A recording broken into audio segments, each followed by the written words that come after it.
bagi saya buku ini sebenarnya kayak menampar diri kita sendiri pertama sebagai akademisi ya, karena John Smith ini salah satu alasan dia menulis buku adalah tadi Prof. Sigit sudah menyebut intelektual itu terlilit oleh kondisi yang dihadapi sehari-hari tapi kayaknya kok tidak ngapa-ngapain gitu. Karena intelektual ini kebanyakan sibuk untuk memahami fenomena yang lain. Mereka sibuk memahami misalnya apa yang terjadi di tempat lain ya, ada fenomena misalnya kemiskinan atau fenomena yang lain yang itu bukan berarti tidak penting, tapi ketika itu menyangkut nasib mereka sendiri itu kayak mereka ya take it for granted gitu. Ya udahlah, kita udah capek ngurusin meriset tentang topik-topik yang lain, ketika kita harus menghadapi apa yang kita hadapi sehari-hari itu kadang tidak terpikirkan. Nah, bukunya John Smith sedikit banyak menyumbang ke literatur tentang pendidikan tinggi yang mungkin tidak sebanyak topik-topik yang lain. Itu pertama kenapa buku ini menjadi sangat penting mengisi kekosongan itu. Nah, buku ini sesuai judulnya ya, kalau kawan-kawan lihat inti dari buku itu memang bisa dirangkum dalam kata kunci itu. Pertama soal toxic university. Apa sih yang beracun dari kampus hari ini? Kalau menurut Smith, yang pertama ini terkait dengan tadi sudah disinggung juga soal ideologi neoliberal yang menginterpretasi kita. Kalau saya ingin membahasakannya dengan sederhana, ya ini ya sama aja dengan korporatisasi pendidikan tinggi ya. Bagaimana pendidikan tinggi dijadikan kayak korporat atau istilahnya kawan Pascal tadi pabrik gitu.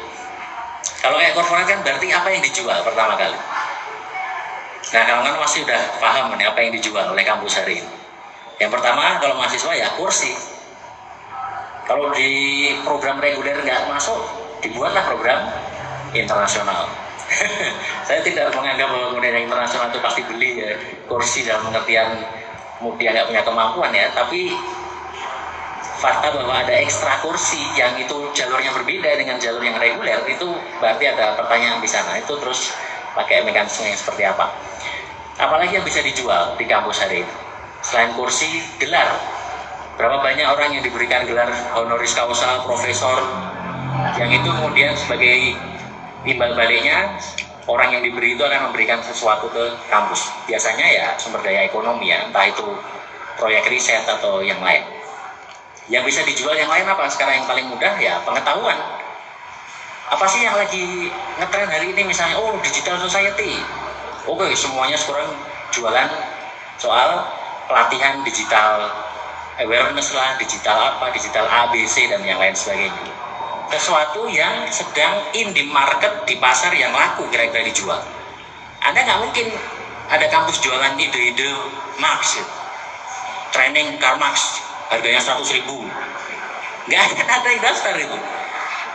Nggak laku dijual di pasaran.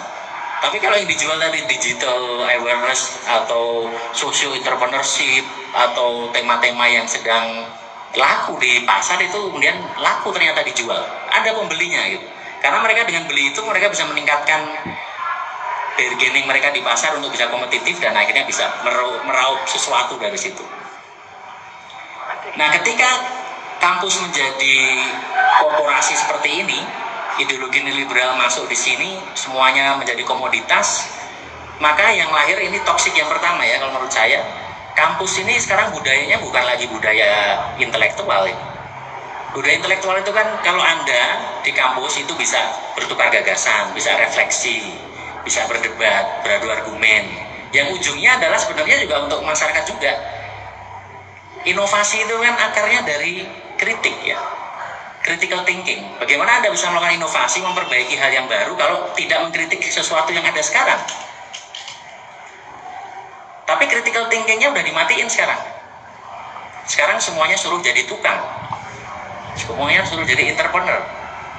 Karena ini termasuk neoliberalisasi dalam level mikro adalah semua persoalan Anda itu adalah masalah Anda secara individual gitu.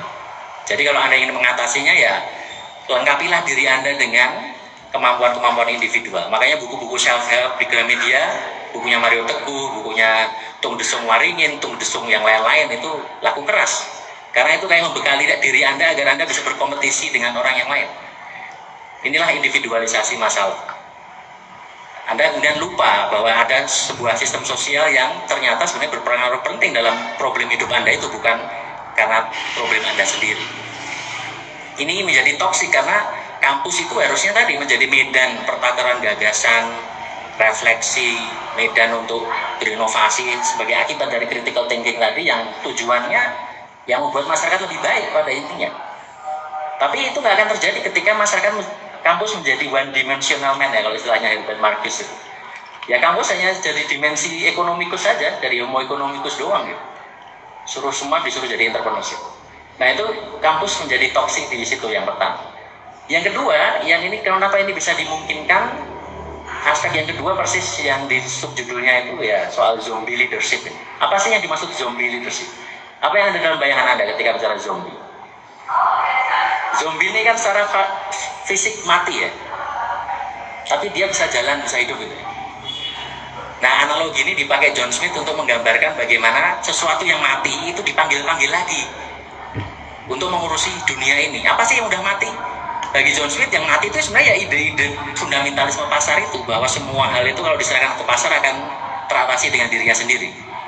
Itu menurut John Smith sebenarnya udah bangkrut. Udah gak ada ya orang yang kalau beneran berpikir itu mau percaya bahwa pasar itu obat dari segalanya. Bahkan IMF sendiri mengakui apa yang dibayangkan globalisasi akan bla bla bla bla bla. Ini untuk ukuran dia sendiri ya. IMF saja mengakui globalisasi itu tidak mendorong apa yang mereka inginkan. Pasarisasi itu ternyata tidak mendorong kesejahteraan. Ini IMF sendiri yang mengakui. Lembaga yang paling gencar mempromosikan neoliberalisme. Nah, tapi kenapa kemudian ide-ide ini muncul kembali kayak zombie gitu? Sesuatu yang udah diskreditkan, dikritik secara luas di kalangan ilmu sosial, tapi kok bisa-bisanya dia mengambil alih kampus gitu. Jadi zombie dalam pengertian yang satu ini. Ada pengertian kedua zombie yang nanti terkait dengan siapa sih yang sebenarnya menguasai kampus hari ini. Nah, ini kan soal kepemimpinan ya. Bagi John Smith, yang menguasai kampus hari ini adalah para manajer. Para manajer ini kenapa kok bisa manajer? Karena ada semacam mantra, kalau istilah dia itu sesuatu yang magic gitu. Kepemimpinan itu dulu diargumentasikan ya di tahun 70-an itu para akademisi yang paham substansi tentang riset, tentang pengajaran itu dianggap orang-orang yang tidak paham manajemen, tidak paham kepemimpinan. Sehingga kepemimpinan di kampus itu perlu diimpor, diisi oleh orang-orang yang paham tentang kepemimpinan itu. Ya biasanya dari manajemen sebelah ya, dari kampus sebelah. Fakultas bisnis, manajemen yang itu dianggap lebih paham ngurusin manajemen dibanding misalnya profesor matematika, profesor fisika, profesor hukum, atau profesor fisikol. Nah sejak itu terjadi decoupling ya, terjadi pemisahan itu. Seolah-olah orang akademis itu nggak mampu mimpin. Yang mimpin adalah orang-orang yang harusnya punya kemampuan manajerial untuk menavigasi kampus yang sedang dalam dunia pasar tadi, pasar bebas tadi. Karena dengan neoliberalisasi ini negara dilucuti sumber pendanaannya sehingga kampus harus bertahan hidup dengan daya upaya mereka sendiri. Ini terutama yang John Smith ceritakan di 3 negara yang paling mengalami dampak neoliberal yang paling parah ya. Australia, Inggris, dan juga Amerika Serikat.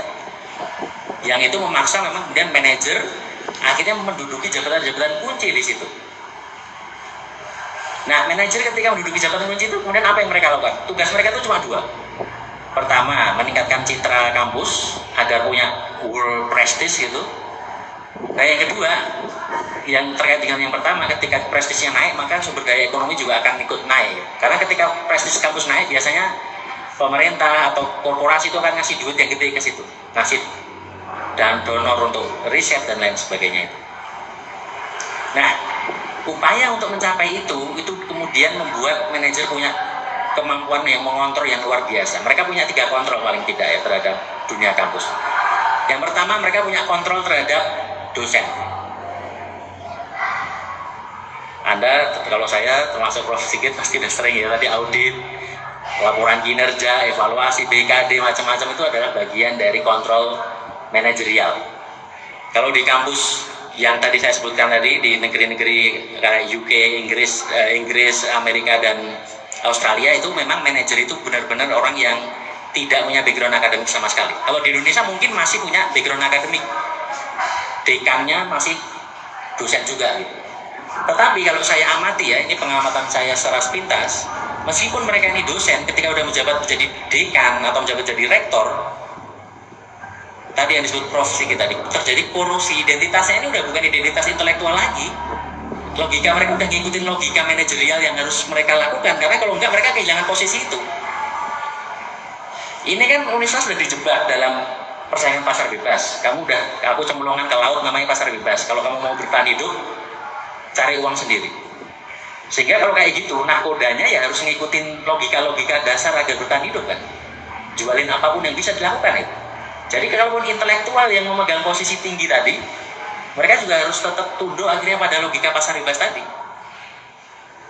Jadi kita sebenarnya posisinya mungkin tidak separah yang di sana tadi, karena posisi-posisi tinggi masih dosen gitu, yang masih punya kemampuan intelektual, punya ini. Tapi pada kenyataannya mereka tetap harus tunduk pada hukum pasar bebas yang ada, yang mereka harus navigasi tadi. Yang itu yang membuat karakter intelektualnya udah nggak nampak lagi. Mereka udah kayak nggak ubahnya manajer yang diimpor dari luar tadi. Anda pernah merasakan itu nggak? Ketika berubah, ini dulu bapaknya kok sebelum jadi dekan enak loh, ngajak ngobrol, lalu begitu jadi dekan kok berubah ya. Ini bukan salah dekan ya, tapi memang karena posisi dia itu diharuskan untuk melakukan logik neoliberal yang harus dilakukan. Kalau enggak dia dianggap gagal dan akhirnya diganti oleh orang yang lain. Jadi ada kontrol manajerial terhadap dosen. Yang kedua, kontrol manajerial terhadap mahasiswa tentu saja. Yang paling awal tentu saja biaya. Anda kuliah itu yang menentukan kalau di Amerika dan sana biayanya bukan oleh dosen-dosen itu, tapi oleh manajer tadi yang memimpin universitas, yang pertimbangannya bukan soal tadi ya kemampuan refleksi, kemampuan perhitungannya secara dasar ya pertimbangannya kinerja keuangan. Karena justru posisi manajer ini akan dijudge oleh kinerja dia dalam mempromosikan keuangan kampusnya. Kalau keuangan kampusnya bagus, maka si manajer tersebut dianggap berkinerja baik. Dan sebaliknya kalau kinerja keuangannya buruk, berarti dia dianggap gagal dan akan diganti juga. Jadi ini ada lingkaran setan di situ. Si manajer kemudian harus mengontrol mahasiswanya lewat biaya dan termasuk juga kegiatan.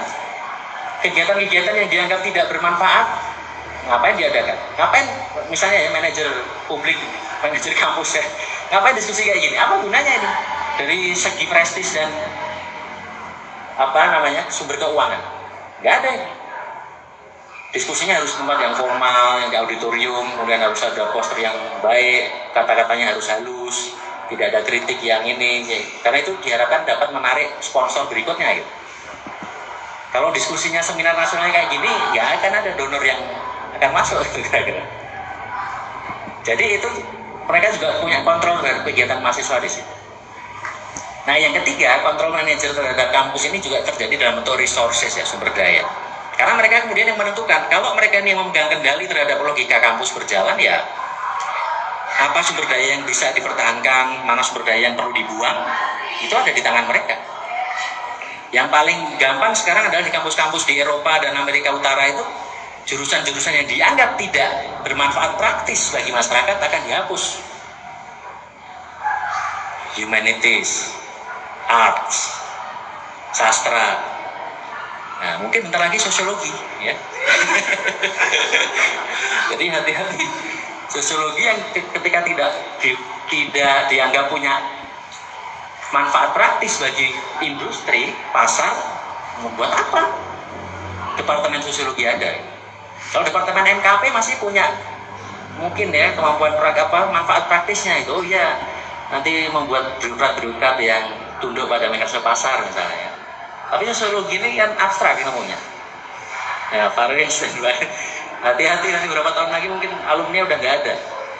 Kalau neurodiversity ini berjalan terus, dan ini udah benar terjadi, ya, karena penentunya kan manajer-manajer tadi, mana yang dianggap berguna secara resources dan mana yang cenderung menjadi beban.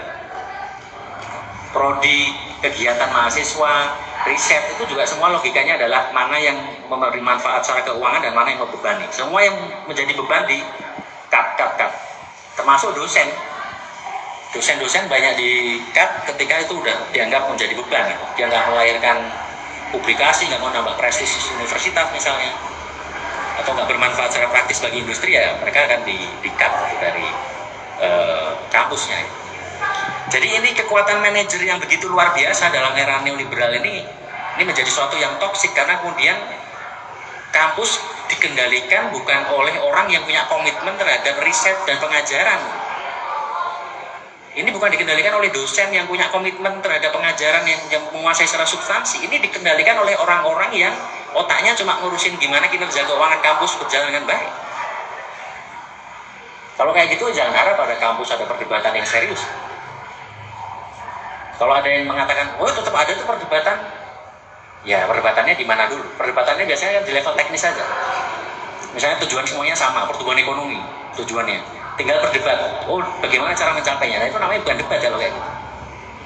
Karena perdebatannya udah di-set parameternya, cuma disuruh ke di level teknisnya. Tapi kalau kita mempertanyakan kenapa harus pertumbuhan ekonomi, nah itu nanti dianggap radikal. Anda dianggap tidak relevan bagi upaya tujuan yang mereka sudah tentukan tadi. Ini elemen toksik yang kedua, zombie leadership tadi. Nah, yang terkait arti yang kedua tadi, manajer ini ternyata juga punya keunggulan yang lain. Ada pengertian yang kerja itu siapa sih di kampus ini? Yang menciptakan publikasi, riset yang baik, yang ngajar, dosen ya. Tapi kalau John Smith cerita ini ya, di kampus-kampus Amerika Utara itu, siapa yang gajinya paling gede? Manajer. Jadi suksesnya kampus, prestisnya naik karena publikasi, dosen-dosen yang menciptakan pengetahuan itu, yang menikmati kreditnya adalah si manajer-manajer itu. Jadi ada apropriasi hasil kerja dari dosen yang dilakukan oleh para manajer itu. Ini yang kemudian disebut makna zombie yang kedua ini di sini. Dia jadi parasit kan. Manajer ini nggak ngapa-ngapain yang kerja dosen, tapi yang menikmati ininya si manajer tadi.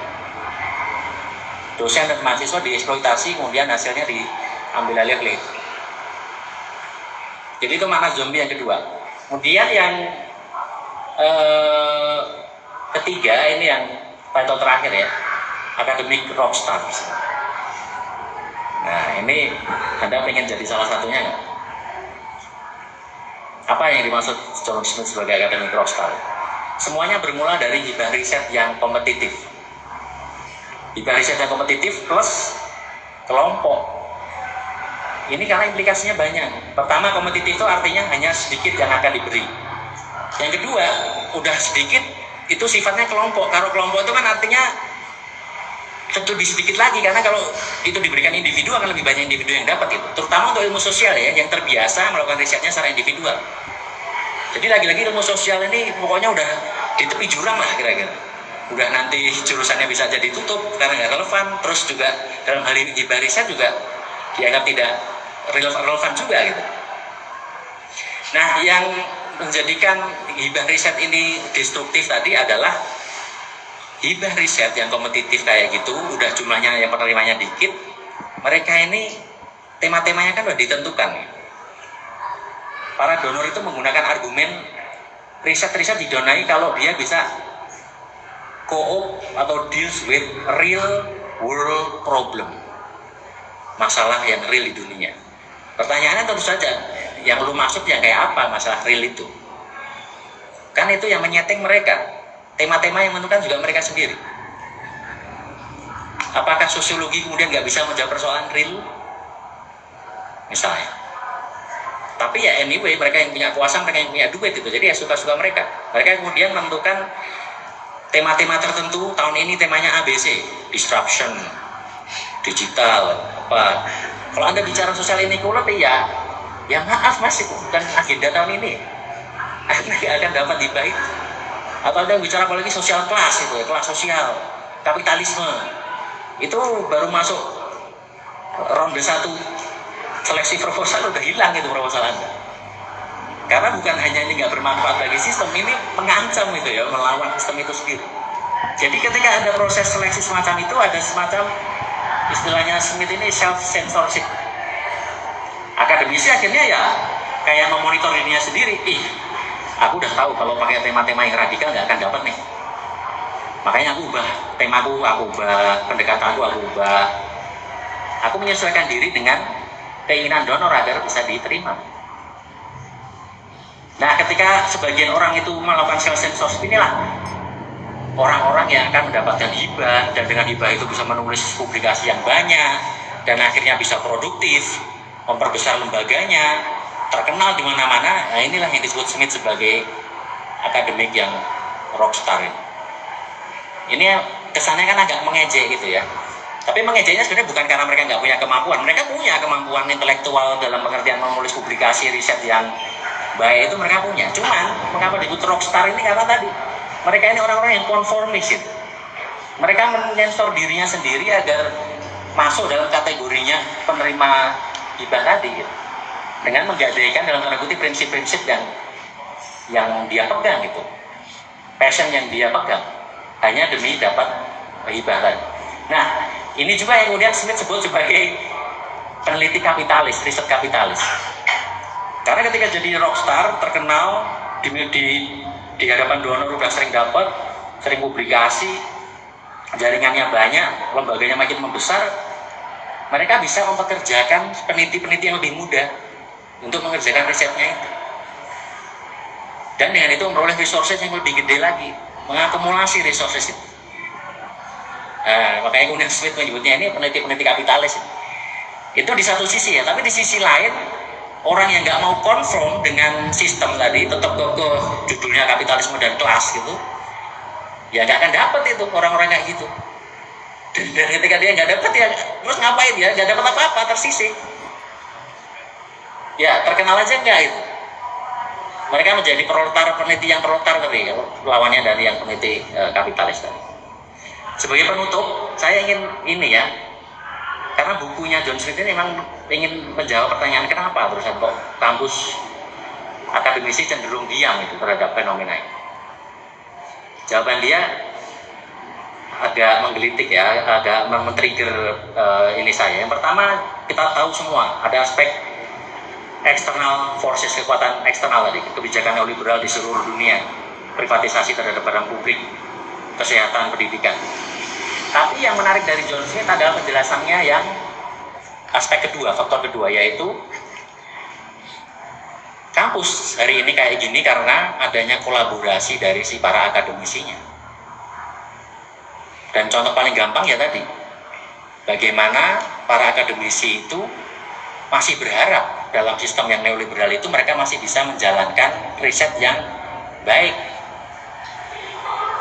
Jadi di satu sisi dia paham nih, jadi satu sisi ini logika pragmatis untuk survival. Oke, aku nggak punya pilihan lain selain aku hidup di sini. Gitu. Tapi di sisi lain mereka masih punya harapan tadi untuk oke, dalam kali ini aku masih bisa bermanuver melakukan riset yang baik ketika nanti aku ganti judulnya deh. Tapi yang substansinya tetap tentang yang aku inginkan. Nah, hal kayak gitu yang menurut Smith justru sebenarnya bagian dari kompromi terhadap neoliberalisme hari ini. Kalau mau radikal menurut Smith ya, lu nggak usah kayak gitu, nggak usah konformis kayak gitu, ya udah tolak-tolak aja. Tapi ya akibatnya memang tadinya jadi yang peneliti proletariat tadi, yang miskin tadi, pariah tadi, nggak terkenal, nggak dapat proyek, miskin pula. Nah tapi kalau kita mengikuti logika ini bahwa oke, kalau kita ambil yang radikal itu nggak mau ngikutin sistem, nggak mau apply hibah, kita melawan itu, tentu saja kemudian nggak bisa sendiri-sendiri ya. Kalau sendiri-sendiri ya mati sendiri-sendiri kita, yang pariah-pariah tadi. Makanya dalam rangka republikisasi, kampus dijadikan publik lagi, Komite Persiapan Serikat Pekerja Visipol, salah satu responnya adalah menciptakan atau membentuk serikat pekerja di kalangan dosen dan juga tenaga kependidikan. Karena kita tidak ingin mati sendiri-sendiri. Kalau kita ingin mengubah kampus yang amburadul kayak gini menjadi kampus yang kembali ke hitopnya tadi sebagai arena pertukaran gagasan, refleksi untuk membuat masyarakat lebih baik, ya kita harus meresponnya secara kolektif. Salah satu bentuknya adalah dengan berserikat tadi. Saya kira saya akhiri di situ. Terima kasih.